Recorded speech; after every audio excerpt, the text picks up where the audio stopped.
오늘날 우리가 살아가고 있는 사회 문제 중에 하나가 혐오 현상입니다.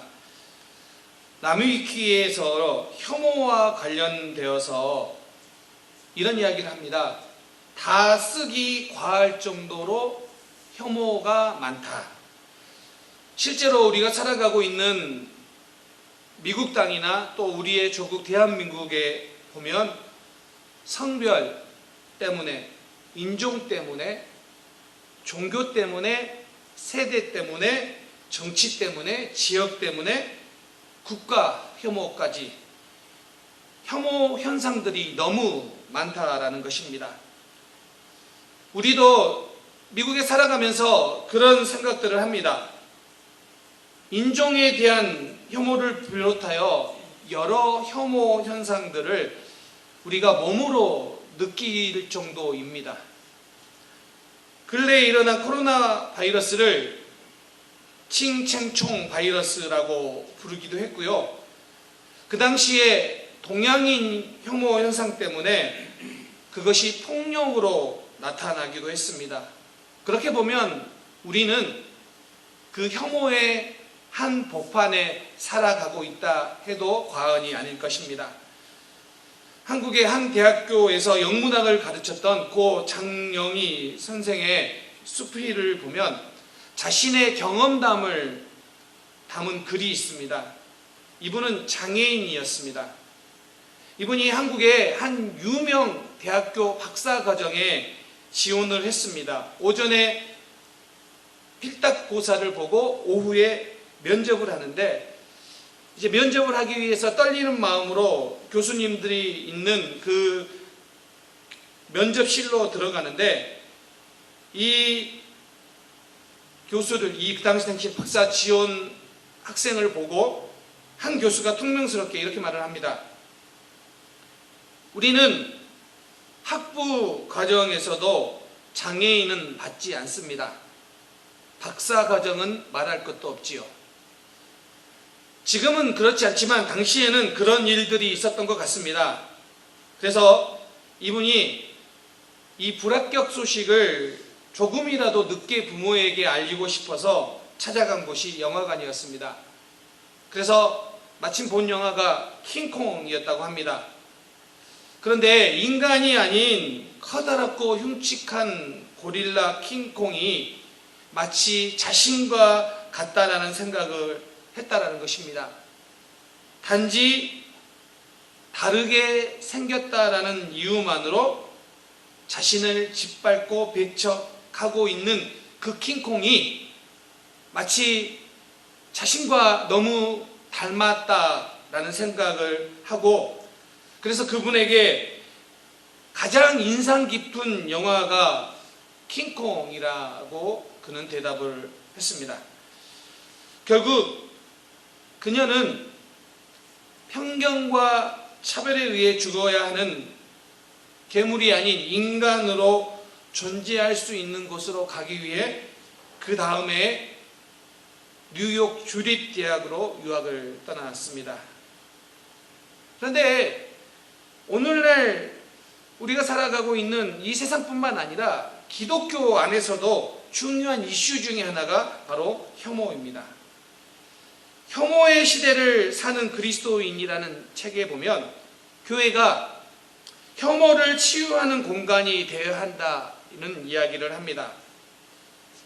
이렇듯 혐오가 심한 오늘날 이 시대, 그리고 우리는 믿음을 가지고 있다라고 말을 하고 있지만, 그렇다면 그런 이 혐오 시대를 살아가는 우리는 어떠한 삶을 살아가야 되는지 오늘 본문은 우리에게 중요한 도전을 던져주고 있습니다. 오늘 본문의 배경은 이렇습니다. 어느 날, 뜨거운 날, 아브라함이 마므레 상수리 나무가 위치한 장막에서 쉬고 있을 때 하나님께서 나타나십니다. 그런데 이번에는 나그네로 나타나셨습니다. 오늘 본문을 좀 우리가 주목해서 봐야 될 몇 가지 상황이 있는데요. 첫 번째는 하나님께서 나타나실 때를 날이 뜨거울 때라고 표현을 하고 있습니다. 이게 날이 뜨거울 때가 히브리어로 케홍 하욤인데, 이 표현은 그 날의 뜨거운 때 혹은 가장 더운 시간으로 번역됩니다. 그러니까 아브라함이 일을 하다가 가장 더운 낮 시간에 텐트 밑에 그늘에서 쉬고 있다가 나그네를, 손님을 만난 것입니다. 그러니까 일상을 열심히 살아가다가 잠깐 쉬는 중에, 이 중동 지방에서 한 낮에는 일을 할 수 없기 때문에 잠깐 브레이크 타임을 갔는데 그때 나그네가 찾아왔다라는 것입니다.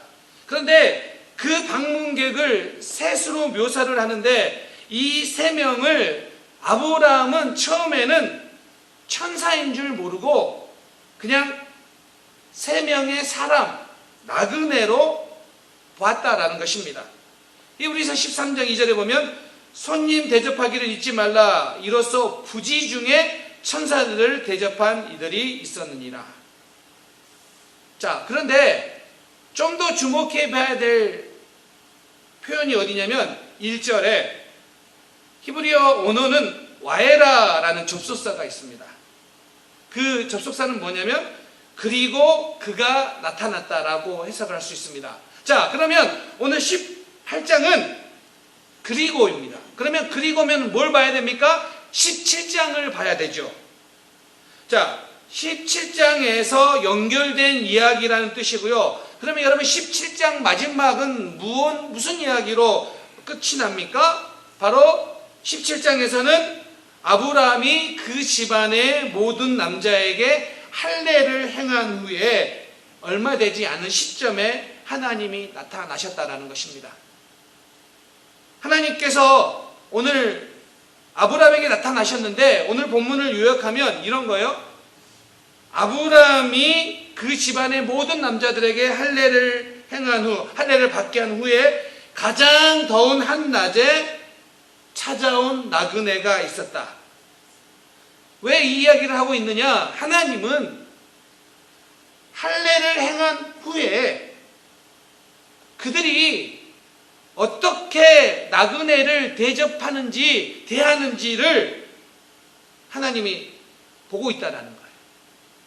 하나님이 지금 아브라함을 테스트하고 있는 거예요. 어떤 테스트입니까? 하나님께서 말씀하시고 하나님과 언약을 맺고 난 이후에 그 이후에 아브라함의 삶이 어떤지를 지금 테스트하고 있다는 것입니다. 그러면 여러분, 이 할례의 의미가 무엇입니까? 사도 바울은 하나님께서 아브라함과 맺은 할례 언약의 근거가 믿음이었다라고 로마서 4장 9절부터 12절까지는 이야기를 합니다. 예레미야 4장 4절에서도 이렇게 이야기합니다. 유다인과 예루살렘 주민들아, 너희는 스스로 할례를 행하여 너희 마음 가죽을 베고 나 여호와께 속하라. 그리하지 아니하면 너희 악행으로 말미암아 나의 분노가 불같이 일어나 사르리니 그것을 끊을 자가 없으리라. 예레미야는 할례는 마음의 할례, 곧 믿음의 중요성을 강조합니다. 그러니까 무슨 이야기냐면 신자는 마음의 할례를 받아야 된다라는 겁니다. 그래서 바울이 로마서 2장 29절, 오직 이면적 유대인이 유대인이며 할례는 마음에 할지니 라고 이야기를 하고 있습니다. 자, 하나님의 백성들에게 요구되는 할례, 그리고 지금 우리에게 요구되는 할례는 뭐예요? 마음의 할례. 그러면 마음의 할례는 무엇이냐? 마음의 가죽을 베는 것으로, 즉 마음이 새로워지는 것을 의미합니다. 그렇다면 오늘 동일하게 우리에게도 이 말씀이 적용됩니다. 여러분이 예수를 믿고 달라졌습니까? 무엇으로 증명하겠습니까? 여러분들이 신앙생활을 하면서 더 성숙해졌습니까? 그러면 무엇으로 증명하겠습니까? 아브라함과 똑같은 거예요. 아브라함이 할례를 받고 난 이후에 그에게 하나님의 말씀, 언약이 증명이 돼야 되는데 무엇으로 증명하고 있느냐? 그거예요. 그 기준이 무엇이냐면 바로 아브라함이 했던 것처럼 다른 사람들을 어떻게 대하는가입니다. 저는 그래서 오늘 본문을 통하여 우리가 붙잡아야 될 것은 첫 번째 이거예요. 믿음은 대인관계로 증명이 되어야 된다는 것입니다. 여러분들이 건강한 신앙생활을 하고 있다면 다른 사람들을 향해 증명되어야 된다는 것입니다. 자, 오늘 아브라함 볼까요? 자, 오늘 아브라함이 보여주는 태도를 볼까요? 할례이후에 아브라함이 낯선 나그네, 더울 때 쉬고 있는데 찾아온 나그네를 대하는 태도를 보세요. 2절, 그가 그들을 보자 창막문에서 달려나가 영접하며 몸을 땅에 굽혀. 6절, 사라에게 속히 반죽하여 떡을 만들라 하고. 7절, 아브라함이 또 가축대 있는 곳으로 달려가서 급히 요리한지라. 오늘 본문에서 아브라함이 보여주고 있는 것은 뭐냐면 급히, 속히, 빠르게. 자, 아브라함이 그 한낮에 일상을 살다가 잠시 쉬고 있는 그 타이밍에 손님이 왔는데 쉬고 싶지 않겠어요? 더운 그 시간에. 그런데 그 손님을 어떻게 대하고 있습니까? 급히, 빠르게 반응하고 있다는 것입니다. 그리고 음식을 준비하는데 이렇게 말합니다. 사라에게 고운 가루 3스아를 가져다가 떡을 만들라. 사라가 만든 3스아가 어느 정도 양이냐면 사무엘상 25장 18절에 보면 아비가일이 다윗과 그의 부하들에게 주기 위해 이렇게 기록하고 있습니다. 고운 가루 5스아로 떡을 만든다라는 기록이 있습니다. 근데 당시 다윗은 부하 400명을 데리고 올라오고 있었습니다. 그럼 이런 점을 고려해 보면 3스아는 매우 많은 양을 말합니다. 이것은 손님 3명을 대접할 정도가 아니라 온 집안 식구가 먹고도 남을 많은 양을 이야기합니다. 게다가 기름지고 좋은 송아지를 잡았습니다. 당시에 송아지를 잡았다는 것은 아주 중요한 손님을 접대할 때 사용되는 것입니다. 그리고 아브라함은 그 손님을 접대하는 동안에 나무 아래 모셔 섬에라고 이야기를 합니다. 그러니까 아브라함은 주인인데 동시에 서빙하는 웨이터예요. 그리고 아브라함의 섬기는 태도를 높은 사람을 대하는 모습이에요. 2절에 몸을 굽혀, 이 히브리어 굽혀가 뭐냐면 샤인데 이것은 하나님 앞에서 이 단어를 쓰면 경배하다라고 번역되는 단어예요. 그러니까 나그네들을 극진히 대접하고 있다라는 것입니다. 이게 아브라함의 모습이에요. 지금 할례를 받은 후에 하나님께서 나그네로 변장하여 아브라함을 찾아오셨는데 아브라함은 그 나그네를 환대하는데 어떻게 환대합니까? 힘을 다해서 환대를 하고 있다는 것입니다. 오늘 우리에게 동일하게 적용되어야 되는 거 아니겠습니까? 여러분들이 예수를 믿는다면, 여러분들이 믿음이 성장하고 있다면 무엇으로 증명하겠습니까? 나 성경 읽었다고요? 나 기도했다고요? 아니요. 그거 가지고 아니에요. 다른 사람들을 어떻게 대하는가가 여러분의 믿음이 성숙했는지 증명되는 곳은 그곳이라는 거예요. 공정한 환대라는 책이 있어요. 부제가 이거예요. 서로 다른 사람들이 사는 세계에서 낯선 이들을 받아들이시는 하나님의 환영이라는 책에 보면 교회가 이 세상의 다른 모든 기관과 다른 점이 바로 환대라고 말을 합니다.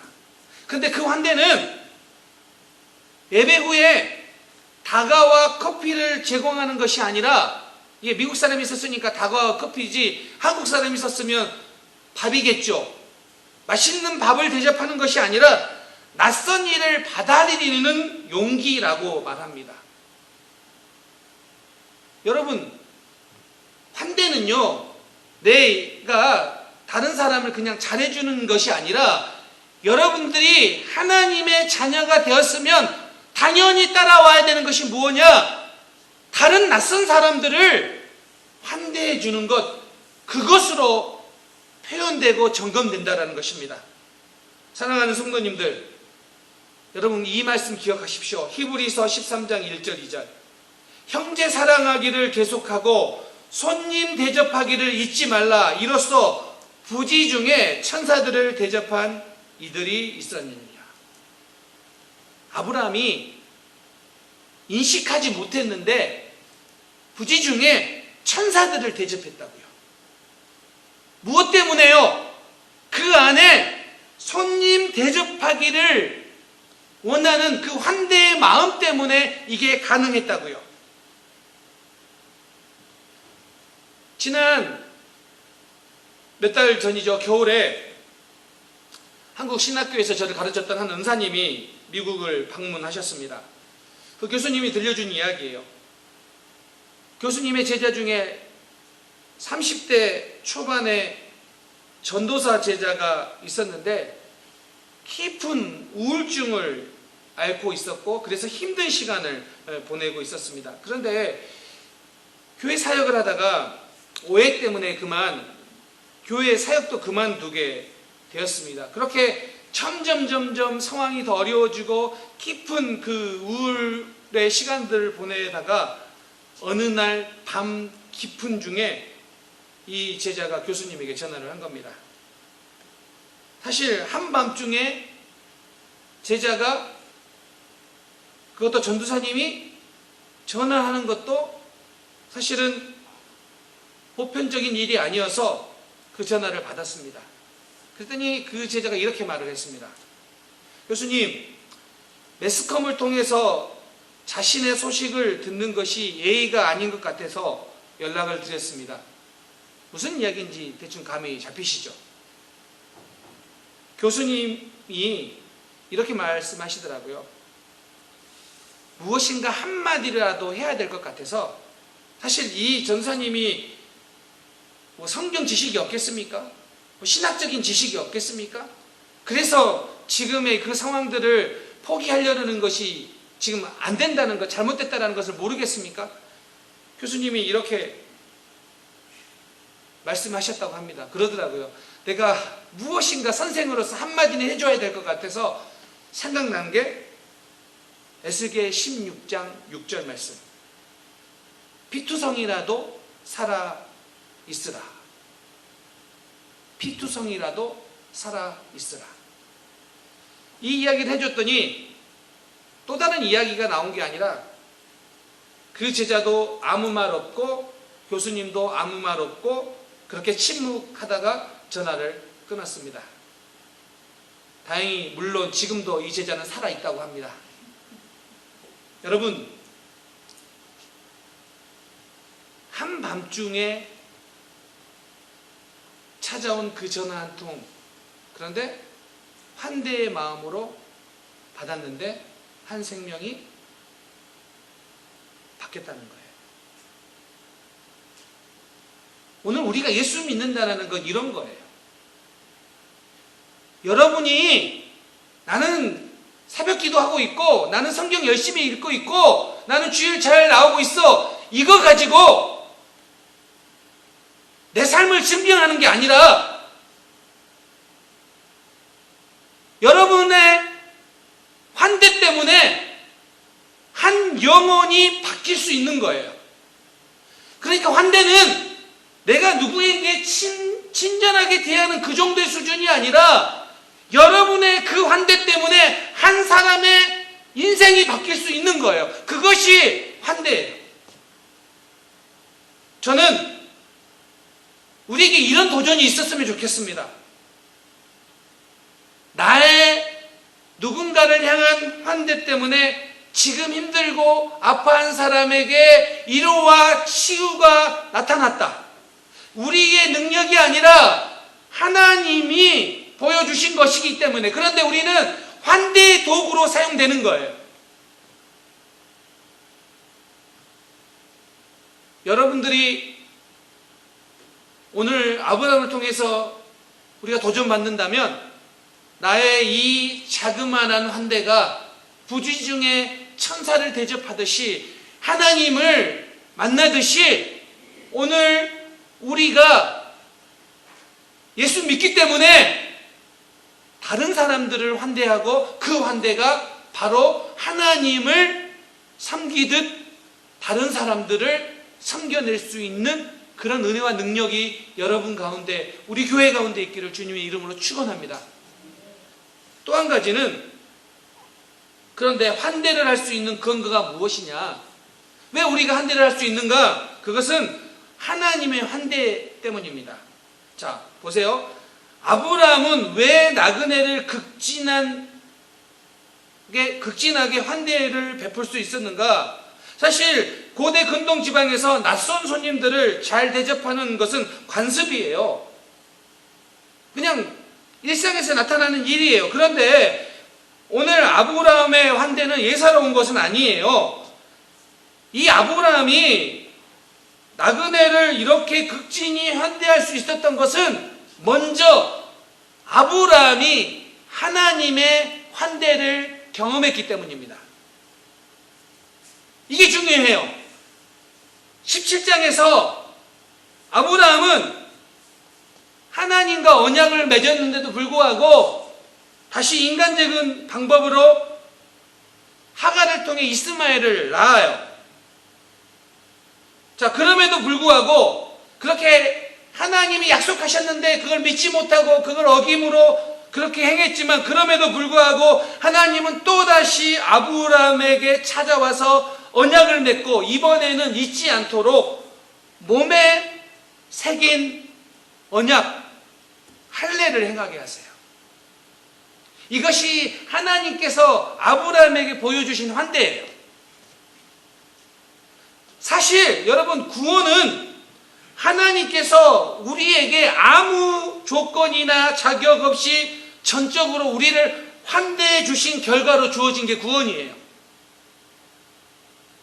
그래서 우리 모두는 하나님의 환대를 경험한 사람입니다. 아멘? 자, 그렇다면 우리도 하나님의 환대를 경험한 우리도 타자를 차별 없이 환대함으로써 그 구원의 은혜에 참여하는 것이 가능하다는 뜻이에요. 그래서 서두에 이야기했던 것처럼 그리스도인들의 믿음의 행위의 진정성은 타자를 향한 환대로 증명되고, 그것이 가능한 이유는 하나님의 환대를 우리가 먼저 경험했기 때문입니다. 로마서 15장 7절. 그러므로 그리스도께서 우리를 받아 하나님께 영광을 돌리심과 같이 너희도 서로 받으라. 그리스도께서 우리를 받아, 우리를 먼저 받으셨다라는 거예요. 우리가 아무 조건 없이 받아들였으므로 아무 조건 없이 우리도 다른 이들을 받아들여야 한다라는 거예요. 사랑하는 성도님들, 생각해 보세요. 죄인이었던 나를 환대해 주시고 구원해 주신 하나님의 사랑을 정말로 믿고 고백한다면 우리도 다른 이들을 받아들이고 환대할 수 있습니다. 이것이 성경이 우리에게 말씀하고 있는 것입니다. 마태복음 25장 40절. 너희가 여기 내 형제 중에 지극히 작은 자 하나에게 한 것이 곧 내게 한 것이니라 하시고, 지극히 작은 자에게 한 것이 곧 주님께 한 것으로 주님이 기억하신다는 것입니다. 그래서 여러분, 오늘 우리는 다른 사람들을 받아들이며 환대하는 것이 바로 믿음의 사람들이 나아가야 될 방향임을 성경은 오늘 우리에게 말해주고 있고, 아브라함을 통해서도 우리는 그렇게 도전을 받아야 됩니다. 사실 우리의 삶 속에 보면 누군가의 환대가 너무 많아요. 그 환대 때문에 한 그 시간들을 우리는 또 잘 지나왔어요. 제가 미국에 처음 유학 갔을 때 많은 살림살이들이 학교에서 받았는데 그 살림살이들은 저보다 먼저 와서 공부했던 다른 유학생들이 놓고 간 거예요. 그냥 그것을 그냥 받은 게 아니라 그 놓고 간 것을 또 누군가가 잘 보관해서 알지도 못하지만 그 다음 사람이 잘 사용할 수 있도록 그 사람들도 수고했고 그것을 저에게 나눠줬어요. 저는 그 물건이 누군가의 환대로 느껴졌다라는 겁니다. 학교만 그런 게 아니에요. 신학교이기 때문에 그런 게 아니라 제가 미국에 온 지 몇 달 안 돼서 한 번은 가스스테이션에서 이제 가스를 넣고 난 다음에 자동차 바퀴를 점검하는데 이게 좀 이렇게 그 바람이 좀 빠지는 느낌이 들어서 미국에 온 지 얼마 되지 않아서 잘 모르는데 가스스테이션에 그 바람 넣는 거 있잖아요. 코인을 넣으면 이렇게 바람을 넣는 것을 한 번도 사용해 보지 못해서 한번 이제 사용해 보려고 이렇게 막 이렇게 두리번거리고 있는데 어떤 한 백인 남자가 와서 저에게 그렇게 이야기를 했습니다. 너 무슨 문제 있느냐고. 그래서 제가 이걸 이거 넣고 싶은데 얼마큼 넣어야 되는지 어떻게 하는지 잘 모른다고 했더니 이제 바퀴에 있는 거 보여주면서 이만큼 넣으라고 하면서 가르쳐 주더라고. 이거를 이렇게 사용하면 된다고. 근데 잠깐만 기다리려고 하더니 가서 쿼러를 갖다 주더라고요. 이거 넣으면 된다고. 근데 때마침 그 당시에 쿼러에서 쿼러 2개로 올랐어요. 가격이. 안 되는 거예요. 그랬더니 다시 와서 안 된다고 하니까 다시 와서 보더니 쿼러를 하나 또 가지고 와서 또 다시 넣어주는 거예요.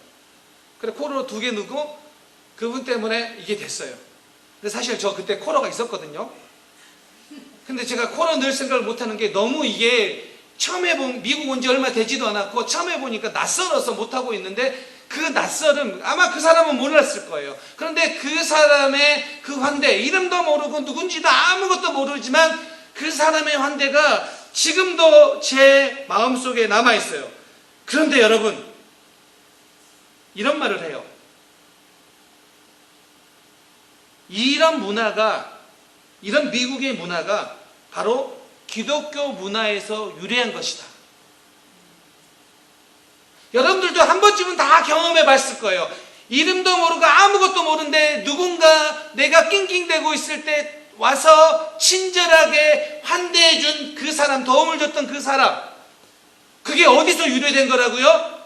기독교 문화라고요. 오늘 우리 주변은 수많은 하나님께서 베푸신 환대를 입은 사람들이 여전히 여기저기에서 환대를 베풀고 있어요.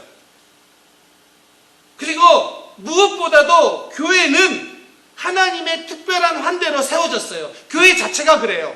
그러니까 교회를 다닌 우리들은 우리가 예수를 믿는다는 것은 어떻게 우리가 증명되고 될 수 있습니까? 바로 환대를 통하여서입니다. 오늘 아브라함이 바로 그런 거예요. 할례를 받았는데 할례 받은 이후에 무엇이 달라졌습니까? 무엇이 달라졌어요? 바로 나그네를 정말 더운 그 뜨거운 날씨에 쉬고 있는데 찾아온 그 나그네를 극진히 대접한 그 모습이 바로 달라진 모습을 보여주고 있고 하나님의 테스트가 거기에 있다는 것입니다. 이제 말씀을 마무리하려고 합니다. 여러분, 환대는 단순히 다른 사람을 대접하는 문제가 아니라 이것은 복음을 따라 살아가는 삶입니다. 예수님께서 산상수훈에서 이렇게 말씀하셨습니다. 마태복음 5장 43절에서 44절. 또 내 이웃을 사랑하고 내 온수를 미워하라 하였다는 것을 너희가 들었으나 나는 주님이 말씀하세요. 너희에게 이르노니 너희 원수를 사랑하며 너를 박해하는 자를 위하여 기도하라. 환대란 그저 다른 사람을 맞아들이고 대접하는 것이 아니라 환대란 낯선 사람 심지어 원수를 사랑하고 나를 핍박하는 자를 위해 기도하는 것이다. 이게 환대입니다. 그런데 우리는 이 말을 들으면 이런 반문을 할 거예요. 어떻게 그렇게 할 수 있는가? 나는 그거 진짜 불가능하다라고 생각할 거예요. 그리고 혹 해야 된다면 나중에 정말 믿음이 좋아지면 그때나 가능한 일이다 하고 우리는 뒤로 밀어버릴 거예요. 그런데 예수님의 이 말씀은요, 나중에 아니에요. 즉각적인 거예요. 그리고 예수님의 이 말씀은요, 누구에게 하고 있느냐면요, 제자들에게, 제자의 길을 걷는 사람이라면 당연히 따라야 되는 말씀이라고 우리에게 하고 있는 겁니다. 성경에 너무 많은 구절에서 타자를 향한 환대, 그것을 말하고 있고요. 성경에서 많은 구절들이 교회를 향하여 타자를 환대하라고 권면합니다. 로마서 12장 13절에서도, 히브리서 13장 2절 3절에서도, 디모데전서 3장 2절에서도 교회를 향하여 말합니다. 타자를 환대하라. 사랑하는 성도님들, 이번 한 주간 여러분을 환대해 주신 그 하나님의 환대 때문에 여러분들도 믿음으로 반응하여 다른 사람들을 환대할 수 있는 우리 모든 성도님들이 될 수 있기를 주님의 이름으로 축원합니다. 아멘. 기도하겠습니다.